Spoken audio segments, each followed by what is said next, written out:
He is a good person. The thing is this, Kody is a good man. He is a good person. And we had a lot of good times. And going back and remembering that is super, super important. And he would have a blast with you. He'd have so much fun with you in Moab. You'd have so much fun with him. You guys can go. I don't need to be there. By hanging out with him doesn't mean I'm condoning what his actions are. Because as a father, I see things differently. Welcome to the flip-flopping world of Christine Brown, David Woolley, and Sister Wives.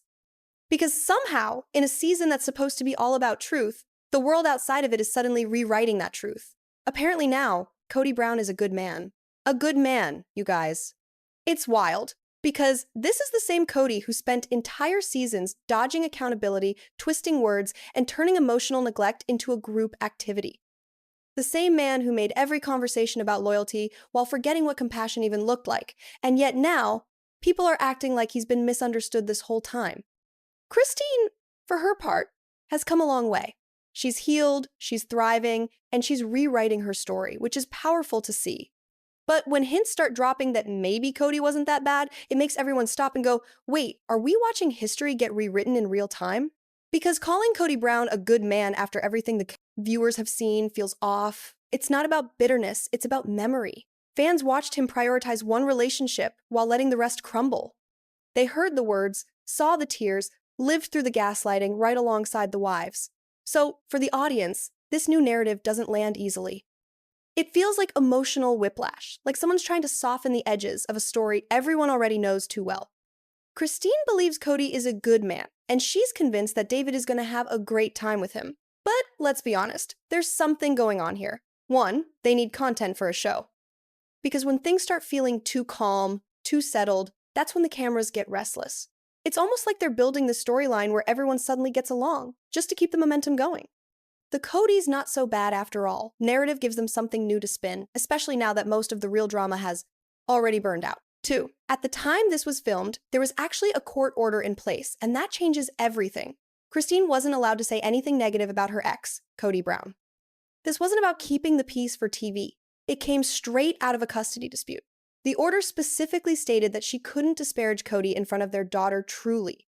So, when Christine suddenly starts calling Kody a good man, it might not be coming from a place of deep forgiveness. It might be coming from a place of strategy. She knows what she can and can't say, especially on camera. And with the show still rolling, every word matters. Think about it. Christine's always been intentional. She's protective of Truly, she's aware of public perception, and she's not about to risk a legal mess just to air old wounds. So instead of criticism, we're seeing careful phrasing.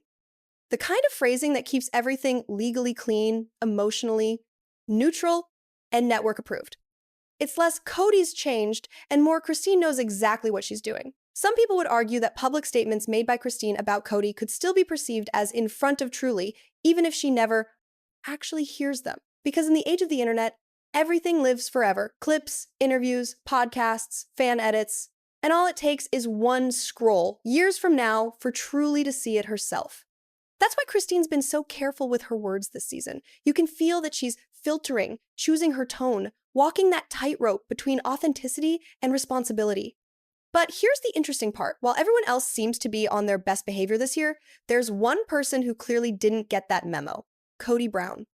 He's still the same whirlwind of defensiveness, ego, and emotional chaos that fans have come to expect. It's almost like the calmer everyone else gets, the more he spins out. And honestly, that contrast makes it even more obvious who's really grown and who's just pretending to. Kody Brown, while moving out of his home, made it very clear that he never wanted to speak to Christine again. He didn't even want to think about her. He was furious and he made sure everyone knew it. That's exactly what he told his brother at the time. But here's where things get interesting. Do you know when he moved out of that house? Do you know when it officially closed? Anyone want to take a guess? That house, the Hash Knife property, sold in November of 2024. Now, think about what was happening in November of 2024. The show was in full swing, emotions were still raw, and the public narrative around Kody and Christine was shifting fast. The timing isn't just a coincidence. It lines up almost perfectly with the emotional unraveling we were watching on screen. While Kody was telling people he was done with Christine, real life was moving right alongside the storyline. The sale of that house almost symbolized the final closure between them, the physical end of what was already spiritually and emotionally over. In November of 2024, right around the same time that Kody Brown's hash knife house sold, something else major was happening behind the scenes. Kody was officially served in a child support case in Utah, his first. Now, here's where it gets even more interesting. That case, it's sealed, completely locked away from the public record. You can't access it, you can't verify it, you can't even find the filing because Kody Brown was granted special privileges. It's one of those moments where the timing tells a bigger story than the show ever will. On camera, Kody's raging, moving, trying to act like he's done with Christine, but off camera, he's getting hit with real-world consequences, legal, financial, and very personal. It's almost poetic, in a messy kind of way. While Kody was telling everyone he wanted nothing to do with Christine, the system itself was making sure he still had to deal with her one way or another. Let's bring it back to reality for a second, because Sister Wives never gives us clear timelines. The show edits emotions like puzzle pieces, so it's easy to lose track of when things actually happened. But here's the real-world timeline. Kody's house officially sold and closed on November 4th. That's the exact moment everything started colliding both on and off camera. Because while Kody was busy saying he never wanted to speak to Christine again, while he was venting and playing the victim, something else was happening behind the scenes. Christine Brown was suing him. Right there, in that same window of time, those two storylines were unfolding in parallel, the emotional unraveling on TV and the legal battle in real life. So when Kody stood there saying he was done with Christine, the truth was that he was still very much involved with her, just in a courtroom instead of a living room. It's one of those classic Sister Wives moments where reality hits harder than anything the cameras could ever script. He admitted that he was aggressive. He openly excused his own behavior, the yelling, the anger, the emotional outbursts, all the horrible things he said about Christine. He tried to package it as self-awareness, but it came across more like justification. He said, "I was thinking I was the victim, and now I don't even want to see her. I don't want to think about her. I don't want to acknowledge that she exists." That's where Kody Brown's mindset was trapped in resentment, wrapped in denial, and still clinging to that victim narrative he's been pushing for years. Instead of accountability, we got bitterness. Instead of growth, we got a man doubling down on anger. And what's wild is that he said all of this while Christine was quietly handling the real-life legal mess he'd created. He was spiraling on camera, but in the real world, Christine had already moved on to action calm, focused, and done playing his emotional games. This is the same man who, at that time, still had a minor child with Christine. And he knew under a court order that he was prohibited from speaking negatively about her. He knew it. He was fully aware of the boundaries in place. And yet, there he was, on camera, doing exactly that. He's venting, raging, calling her names, knowing full well that everything he says will be aired publicly while he's actively being sued by her. It's the kind of contradiction that perfectly captures who Kody Brown has become, a man so consumed by his own narrative that he forgets the legal and emotional reality around him. So the question becomes, why is he so angry at her? Why does he still sound like someone trying to win a fight that's long over? It always comes back to money. Every sign points to financial resentment. The property sales, the child support case, the shifting power dynamic, all of it hits him right where it hurts most: control and cash. Christine's independence didn't just break his pride, it broke his financial grip. And that's what keeps fueling his outrage long after the marriage ended. Money that Kody didn't want to part with. Money he felt he didn't owe anyone. In his mind, it wasn't hers to have, because why, in Kody Brown's world, would he need to pay for his own kids? That's the part that really exposes everything. The anger, the bitterness, the way he talks about Christine, it all ties back to control. When the financial dynamic shifted, so did his power. Suddenly, he wasn't the one calling the shots anymore. And instead of taking responsibility, Kody started rewriting the story. He began excusing his aggression, his yelling, his hostility toward Christine, and even his children, as if it were all some kind of emotional misunderstanding. Like, "Oh, I was just hurt. I was reacting." But the truth is, it wasn't about hurt. It was about losing control. Every time Christine took a step forward, Kody took it as a personal attack. And rather than reflecting, he kept justifying the behavior that drove everyone away in the first place. And honestly, it feels like Kody was trying to get ahead of a certain narrative, probably one connected to the court case. Because suddenly, he's talking about being a devoted dad, about making space for Truly, about doing what's best for her. It's giving image control, not genuine reflection. During this move, he mentions Truly twice, emphasizing how he needs to find a place for her, a room for when she visits. And then, almost as if to prove the point, he turns his office in the new house into a guest room/bedroom for Truly. On paper, that sounds caring. But in context, it reads like strategy. The timing, the tone, the way it all conveniently aligns with legal trouble. It feels like Kody trying to paint himself as the stable, responsible parent, the one who's got everything under control, just in case anyone or any judge happens to be watching. Well, why is it a guest room? Because Truly is never going to stay there, but it sounds good on TV. It plays into the image of a caring father, even though everyone watching knows that space will stay empty. It's a prop for the storyline, not a reflection of reality.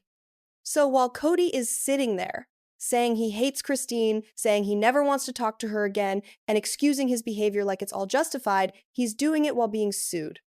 And every time money comes into the picture, the same pattern shows up. Kody gets angry, furious, defensive, self-righteous. It's like financial accountability flips a switch in him that turns reason into rage. And honestly, it's just sad. Sad that a man who still has children, including a minor child, would act this way. To talk about their mother with that kind of venom, knowing full well that it reflects on him just as much as her. Saying you hate the mother of your child isn't strength, it's cruelty disguised as pride. And in the end, it's the child who carries the weight of those words. Now, to be fair, none of the parents in this situation have handled the divorce perfectly. Every side has said things that probably should have stayed private. And at the end of the day, the kids are the ones who have to see it all. The interviews, the episodes, the comments, the back and forths. They're watching their parents talk about each other in ways that no child should ever have to process. It's heartbreaking when you think about it. Truly, especially, is still young. She's growing up with all of this playing out, not just in her life, but on national television. Every emotional moment, every argument, every confession, it's all archived forever. So, no, it hasn't been easy for her. Not even close. Watching your parents' pain turn into a storyline is something no kid signs up for. And it's impossible not to feel sad for Truly because while the adults are arguing about pride, property, and paychecks, she's the one quietly living through the fallout. And that's exactly why this next part makes so much more sense. When Christine suddenly flips and starts saying that Kody is a good man, it's not some big emotional turnaround or a sign that she's suddenly forgiven him. It's because she has to. She's operating under a court order, one that restricts her from speaking negatively about Kody, especially with Truly involved. So when she goes on camera and calls him a good man, it's less about love and more about legal compliance. She's protecting herself, her daughter, and her peace. It's a smart move, honestly. Christine knows what she's doing. Instead of giving the courts or Kody or the media any ammunition, she plays it calm and neutral. On the surface, it looks like grace, but underneath, it's strategy. The kind that comes from a woman who's learned exactly how to navigate a man like Kody Brown. And David? He's not playing along with that narrative. He can't go there, and honestly, he shouldn't have to. He doesn't agree, and he refuses to call Kody a good man because from his perspective, there's nothing good about the way Kody treated Christine or the children. David's coming into this from the outside, seeing the damage up close but without years of emotional conditioning to soften it. So when he looks at Kody's behavior, he calls it exactly what it is: toxic, controlling, and cruel. There's no nostalgia, no excuses, no shared history to cloud his view. And that's what makes it powerful. While Christine might have to hold back and play diplomatic for legal reasons, David doesn't. He can say what everyone else is thinking. He can stand his ground. Because to him, respecting Christine doesn't mean rewriting the truth, it means standing beside her in it. You know, it's actually kind of funny, because it really feels like Christine is just trying to put her best foot forward. She's saying all the right things, keeping it positive, playing it calm. But honestly, it doesn't even seem like she believes what she's saying. It's like she's performing grace more than feeling it. And then there's David. He's sitting there, quiet but visibly unimpressed. You can read it all over his face. He's not buying a single word of it. While Christine's trying to smooth things over and keep the peace, David's giving that energy of, nope, not doing this. He's grounded in reality, not the reality TV version of it. You can tell he's the kind of man who doesn't do fake forgiveness for the cameras. So while Christine's navigating the careful dance of public image and court orders, David's just not having it.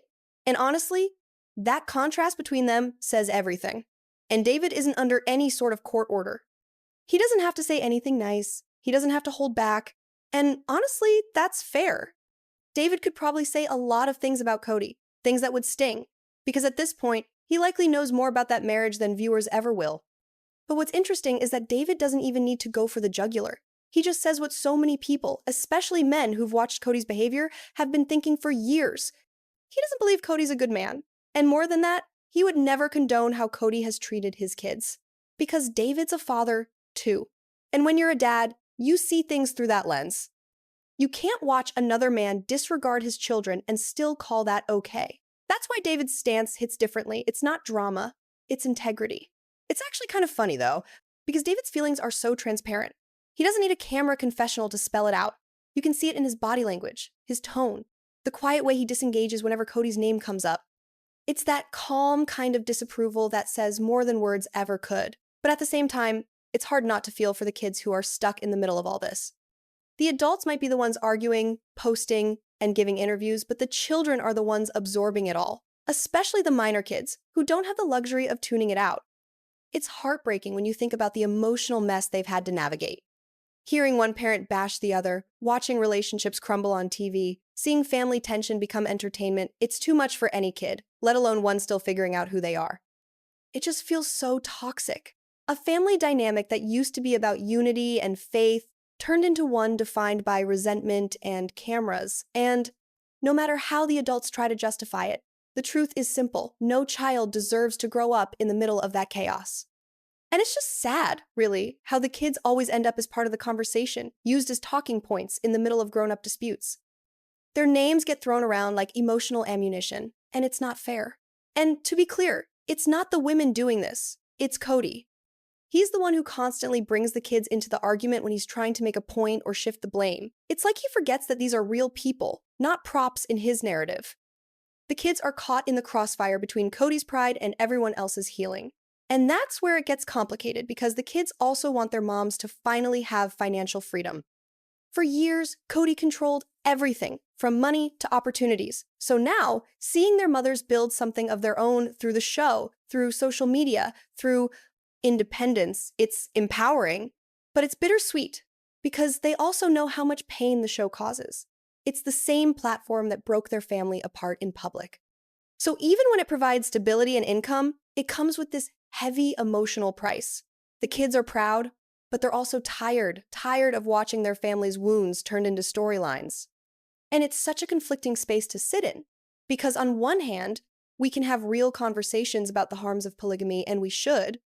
We can point to everything that's happened here as a warning, as an example of how unequal, isolating, and damaging that kind of dynamic can be. We can shine a light on it, break it down, analyze every consequence. But at the same time, behind all of that, there are real kids getting really hurt. They didn't choose this life. They didn't sign up to have their family's pain broadcast and dissected. They were just born into it, into the fallout of choices, made long before they had a say. And that's where it gets hard to watch. Because yes, the story matters, the awareness, the lessons, the accountability, but when do we say enough is enough?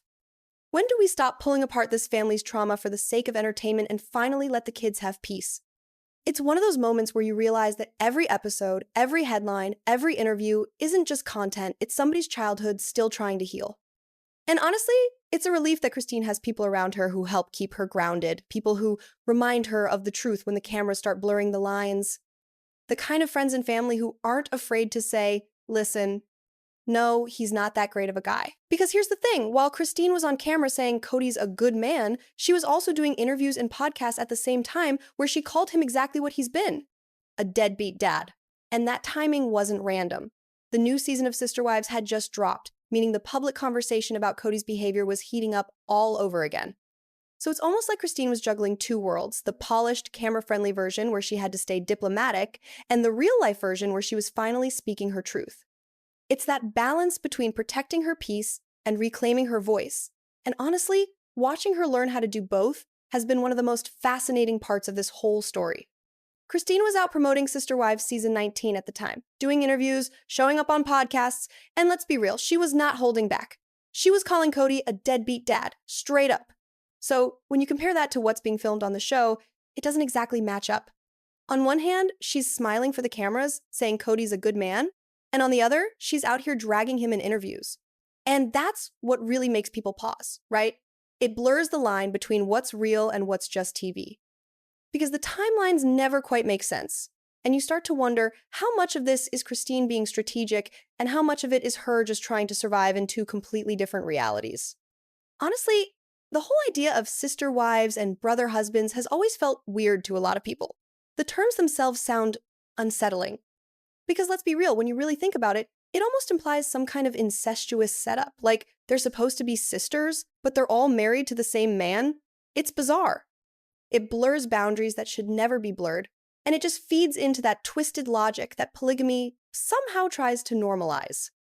But, and this is a big but, if there's any upside to Kody and David having some sort of relationship, it would be for the sake of balance, for truly, for the kids. It would at least show that two grown men can act like adults, that they can coexist without turning everything into chaos. Because honestly, the kids deserve to see that kind of maturity somewhere in this whole mess. You're absolutely right. Let's make it richer, sharper, and properly in that FameWire commentary voice with flow, emotion, and bite. Here's the expanded version. The problem with that whole idea, though, is that Kody Brown is never going to allow it to happen, not unless it's on his exact terms. That's just who he is. Everything with Kody has to orbit around him. His control, his comfort, his ego. If it doesn't, it's instantly off the table. And sure, we've all seen the previews. We know what's coming. The big Kody and David bonding moment. They're gonna go drive cars, do something manly, maybe throw in a few awkward laughs for good measure. Because heaven forbid the cameras miss a chance to make it look like Kody's evolved into this chill, cooperative co-parent. But let's be real, it's not about healing or maturity, it's about optics. It's about the show needing that feel-good moment to prove they can all get along for truly. It's about Kody getting to control how the story looks, not how it actually feels.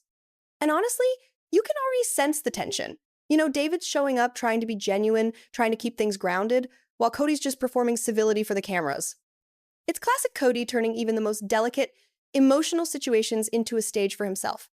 Got it. Here's the corrected version written in third-person narration, matching the exact tone and flow of the previous FameWire-style chunks in your series. There's no doubt that David has the best intentions here. He's shown up for Christine, he's steady, and he's trying to handle this whole situation with grace. Christine, on the other hand, is clearly doing what she needs to do for the court. She's walking a fine line, balancing what she can say publicly while still protecting herself legally. And then there's Kody. Everything he's doing right now seems centered on damage control. He's trying to look like a better dad, a more evolved version of himself, anything but the deadbeat label that's been following him around. Because during this same period, that's exactly what people were calling him, a deadbeat dad. So, while David's acting out of sincerity and Christine's trying to stay compliant, Kody's out here trying to rewrite his public image. It's less about accountability and more about appearances, the kind of moves that look good on TV but don't always hold up in real life. And then, as always, it's the children who end up carrying the weight of it all. They're the ones who take the brunt of the fallout, the emotional confusion, the distance, the silence. Because the truth is, these dads have no real connection to their kids.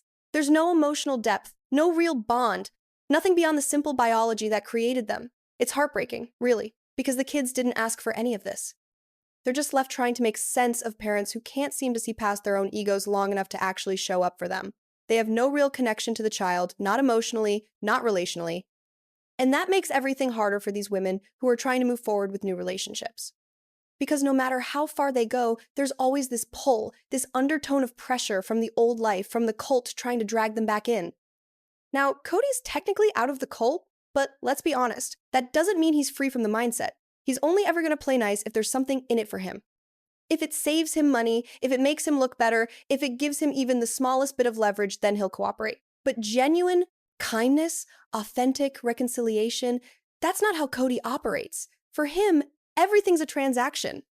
Every interaction has to serve his ego, his image, or his wallet, and the second it doesn't, he's out. And going back into any kind of relationship dynamic with Kody, Christine's going to have to stay hyper aware of that, of who he really is and how he operates. Because with Kody, there's always an angle, always a motive hiding underneath whatever nice words he's using in the moment. And Christine knows this. She's not naive. She's already implied that Kody's so-called apology wasn't really about remorse or accountability, it was about control. It was about getting something out of her.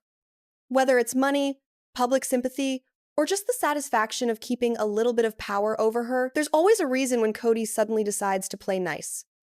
Now, Christine can have her own motives too, but hers come from a completely different place. She's trying to show Truly that it's possible to be civil, that even when two people don't get along, they can still come together for her sake. And honestly, that's not a bad thing at all. Every parent should be able to put their differences aside, at least for a few minutes, when a child is involved. It's not about pretending everything's perfect, it's about showing the kid that love and respect can exist even after everything falls apart. And if that's Christine's motive, that's one worth having.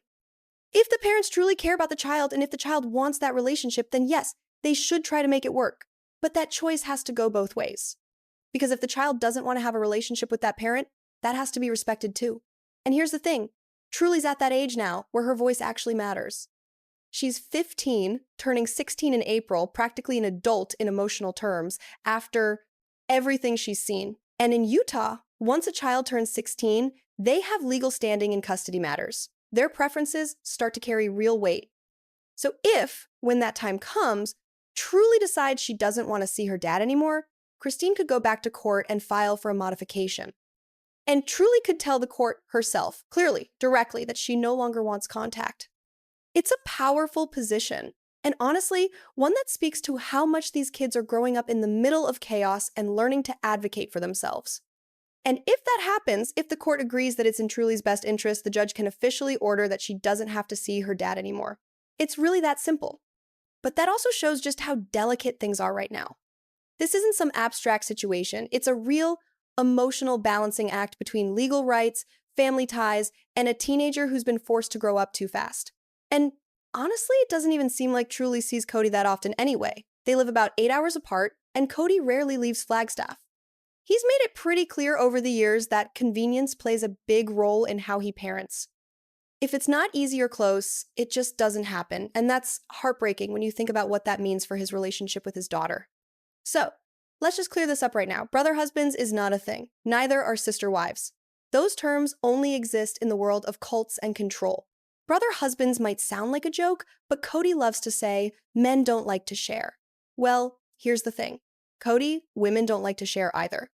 Most of us don't want to share the person we love. When you're genuinely in love, whether it's with a husband or a wife, the last thing you want is to split that connection with someone else.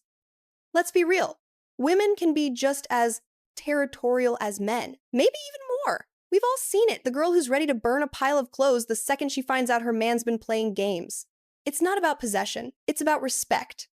And maybe that's something Kody never really understood, because for him, sharing was never about love, it was about power. Christine's still standing, still finding her voice, and honestly, that's the part worth watching. Because no matter how messy it gets, she's proof that walking away from dysfunction is never the end, it's the beginning of peace. Thanks for hanging out with me here on Soul Sister Wives. Make sure to like, subscribe, and hit that bell so you never miss the next deep dive into the Brown family drama. Until next time, besties, stay grounded, stay curious, and stay a little bit sassy.